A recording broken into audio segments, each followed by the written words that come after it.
This is Janet with Heather Canyon. We've been discussing cutting Koroit Boulder Opal and different methods for doing that. And last time we cut a section to expose the pattern in the opal.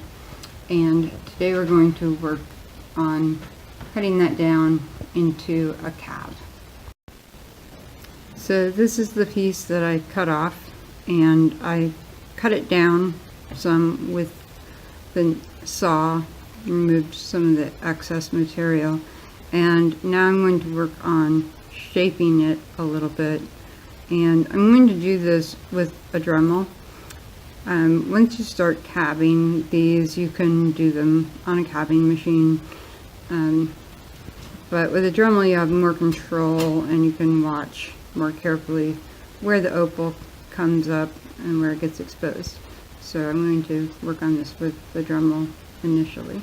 So I'm going to start shaping this with the diamond burr, and I definitely want to keep it wet and clean so that I can see the opal. And I'm going to take this down carefully and kind of shape it in the shape that I want as I go, and as the opal gets exposed, then I'll make decisions.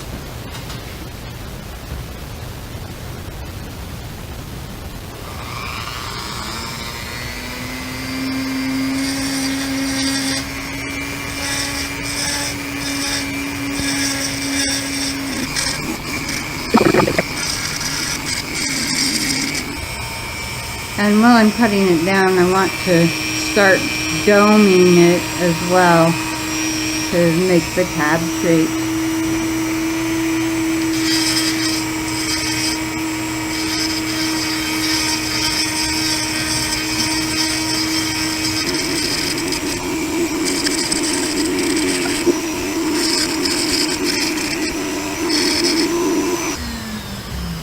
So I still have quite a bit of area here that doesn't have opal.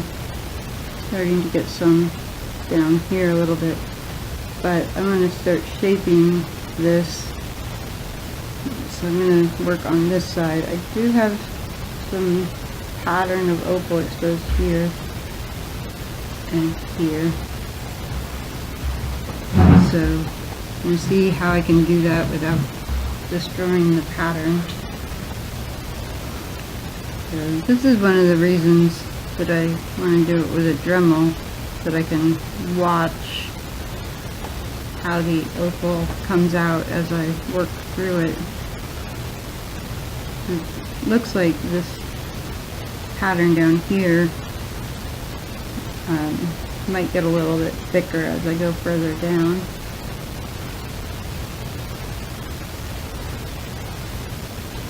Still kind of a square shape. Find a little bit better shape than that.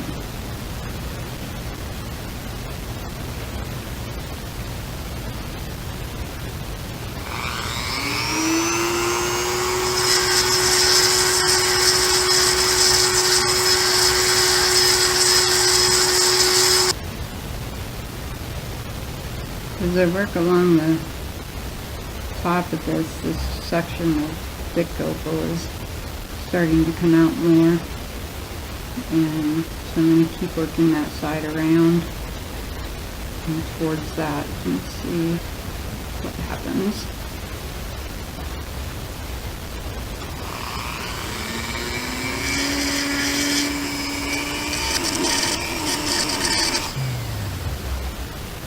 I'm going to keep working this for a while, and then I'll come back with the next step.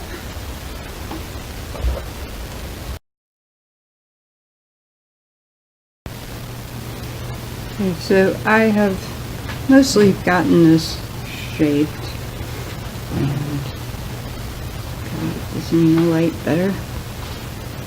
Got a fairly decent shape to it, kind of a roughly squat teardrop shape. However, I broke it while I was trying to shape it. You can see the crack. So I glued this one back together so that I could finish it for the tutorial, but I need to let it dry and then come back to it.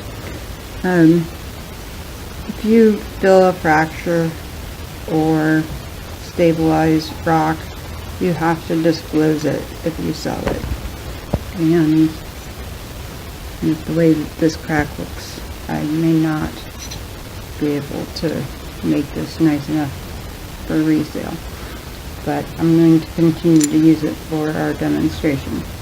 So I'm going to let this dry, and tomorrow we will finish